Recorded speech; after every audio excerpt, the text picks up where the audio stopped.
छोटा bike tractor खेती। कालू श्यामपुर गांव में अपने पिता के साथ रहता था। उसकी माता का देहांत हो गया था। माता के देहांत के बाद कालू बहुत ही बिगड़ गया था, क्योंकि उसके पिता सुबह सुबह शहर में काम पे चले जाते थे और उनके जाने के बाद कालू पूरे गांव में आवारागर्दी करता था, इधर उधर घूमता रहता था और बच्चों के साथ शरारतें किया करता था।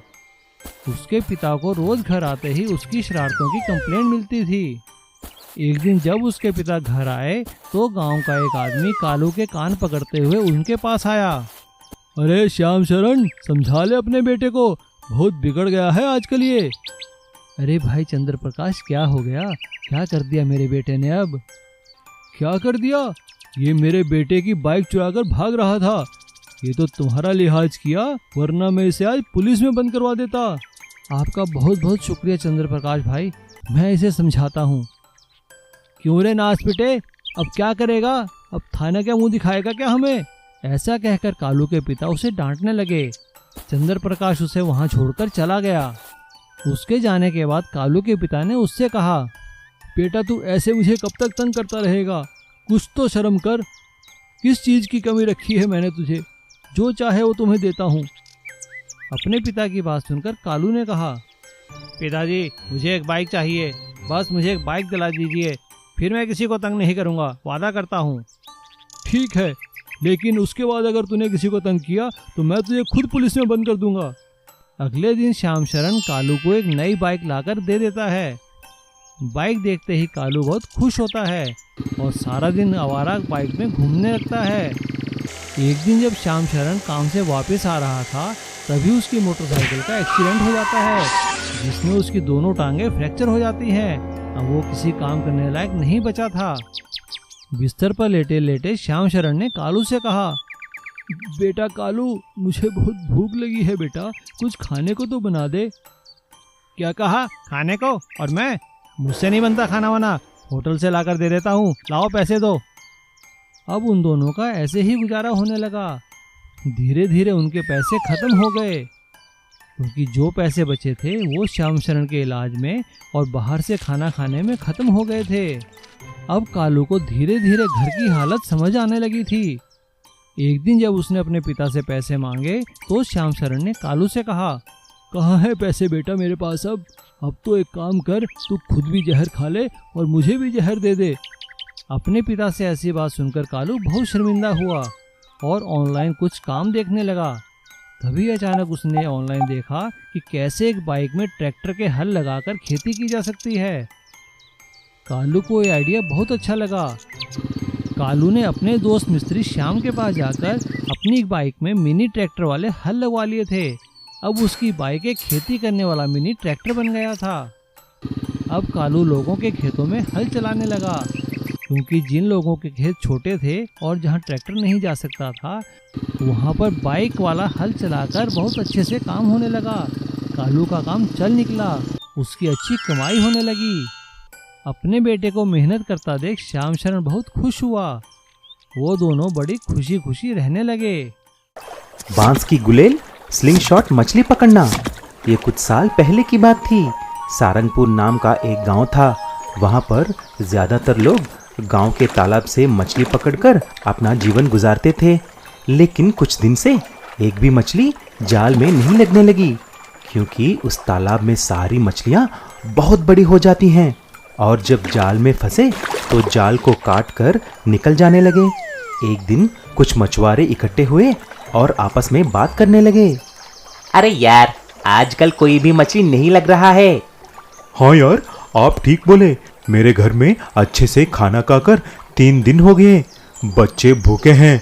इसके बारे में हमें कुछ न कुछ करना चाहिए। तभी उनके मछुआरों का नायक आके ऐसे बोले, मैं एक आदमी को जानता हूँ जो सारे समस्याओं का हल निकालता है। उसका नाम सूरज है। वह बहुत पढ़ा लिखा और हम जैसे गांव वालों को सहायता करता है। मैं जाकर उसे लेके आता हूँ। ऐसा बोलकर उनका नायक सूरज के पास जाकर उनकी समस्या के बारे में बोले। तभी सूरज उसके साथ सारंगपुर आकर सभी मछुआरों से मिलता है। अरे गांव वालों, आपको चिंता करने की कोई ज़रूरत नहीं है। मछलियाँ बड़े होने के कारण जाल को काट रहे हैं, लेकिन मेरे पास बड़े मछलियों को पकड़ने के लिए बांस का एक गुलेल है। उस गुलेल से तीर मारकर बड़े बड़े मछलियों को आसानी से शिकार कर सकते हैं। ऐसा बोलकर सूरज ने सबको मछलियाँ पकड़ने का तरीका सिखाता है। जैसे ही निशाना देखकर गुलेल को चलाया, तीर सीधा जाकर मछलियों को लगने लगे और आसानी से मछलियाँ पकड़ रहे थे।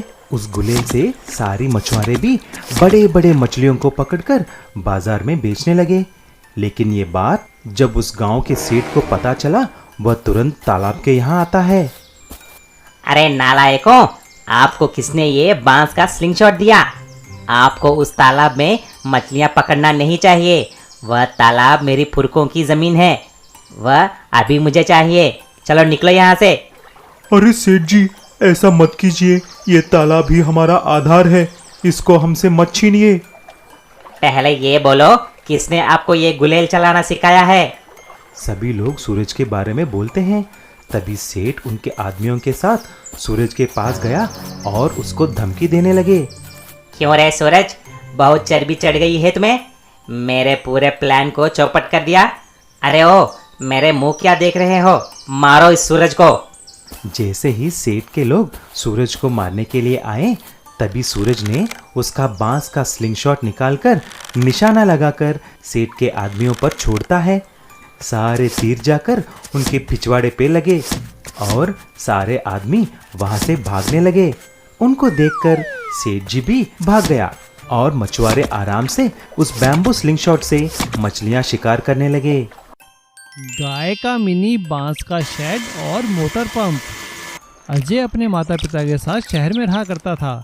उसके पिता शहर में सरकारी दफ्तर में एक मुलाजिम थे और माता स्कूल में पढ़ाया करती थी। अजय पढ़ाई के अलावा बाकी कामों में भी होशियार था। उसे नई नई चीज़ें बनाने का शौक था। अजय को गांव बहुत अच्छे लगते थे। वो हमेशा छुट्टियों में वक्त बिताने के लिए अपने पुश्तैनी गांव में अपने दादाजी से मिलने आया करता था। एक बार भी जब छुट्टियों में अपने दादाजी से मिलने गांव आया तो उसे देखकर उसके दादाजी बहुत खुश हुए। अरे अरे अरे अरे, आ गया मेरा बच्चा, कैसा है तू? तेरे माता पिता तो आए नहीं होंगे। नहीं दादाजी, आपको तो मालूम ही है उन्हें छुट्टी कहाँ मिलती है। चलिए ना, अब खाना खाकर नदी पर घूमने चलेंगे। हाँ हाँ, ठीक है, चलेंगे नदी पे घूमने। चल पहले घर चल, खाना तो खा ले। अजय अपने दादाजी के साथ घर चला जाता है और नहा धोकर खाने बैठता है। लेकिन खाना खाते हुए उसने अपने दादाजी से कहा, दादाजी, आज ये दूध का स्वाद कुछ अजीब सा लग रहा है। क्या ये हमारी भैंस का दूध नहीं है? हाँ बेटा, आजकल हमारे गांव में एक अजीब सी समस्या पैदा हो गई है। बस गायें भैंसें चारों ओर घूमती रहती है, पानी की कमी हो गई है, तो स्वाद भला कहाँ से आएगा? अजय जब अपने दादाजी के साथ गांव में घूमने निकला तो वो देखकर हैरान रह गया। गांव में जितनी भी लोहे की चीजें थी सभी गल चुकी थी। सारे पशु गांव में इधर उधर घूम रहे थे और फसलों को खा रहे थे। गांव में पानी की कमी थी क्योंकि कोई भी पानी की मोटर चल नहीं रही थी। ये सब देखकर उसने अपने दादाजी से पूछा, अरे दादाजी, इन सब की हालत ये कैसे हो गई? अरे बेटा, वो तुम दूर देख रहे हो ना, वो एक केमिकल प्लांट है। वैसे तो कोई नुकसान नहीं है, लेकिन उससे निकलने वाला हवा में केमिकल लोहे की सारी चीज़ों को जो भी बाहर हो खराब कर देता है, जिससे पशुओं के सारे शेड टूट चुके हैं और पानी की मोटरें खराब हो चुकी हैं। सरकार भी कोई उपाय नहीं निकाल पा रही है। सभी लोग परेशान हैं। अजय अपनी दादाजी की बात को बड़े गौर से सुन रहा था। तभी अचानक उसकी नज़र नदी के किनारे लगे काफ़ी सारे बांस के पेड़ों पर पड़ी। इतने सारे बांसों को देखकर अजय को एक आइडिया आया। उसने अपने दादाजी से काफ़ी सारे बांस तोड़कर अपने घर लाने के लिए कहा। उसके दादाजी ने उसकी बात मान ली और 2 मजदूरों को बोलकर काफ़ी सारे बांस अपने घर मंगवा लिए। अगले ही दिन अजय उसे कुछ बनाने लगा। उसने देखते ही देखते गाय भैंसों को बांधने के लिए बांस का एक मिनी शेड बनाया, जिसमें अपने दादाजी की गाय और भैंसों को बांध दिया। और उसने दादाजी की जमीन पर बांस का एक बोरवेल किया और उसमें बांस से बना एक पंप बनाया, जिससे पानी बाहर निकलने लगा। अब उसके दादाजी की दोनों समस्याएं दूर हो गई थी। एक तो पानी मिलने लगा था और दूसरे पशुओं को बांधने के लिए शेड बन गया था। ये देखकर दादाजी बहुत खुश हुए। अरे वाह बेटा, तूने तो कमाल कर दिया, ये बांस तो केमिकल से गलेगा भी नहीं। दादाजी ने सभी गांव वालों को बांस से बना मिनी गाय का शेड और मिनी मोटर पंप दिखाया।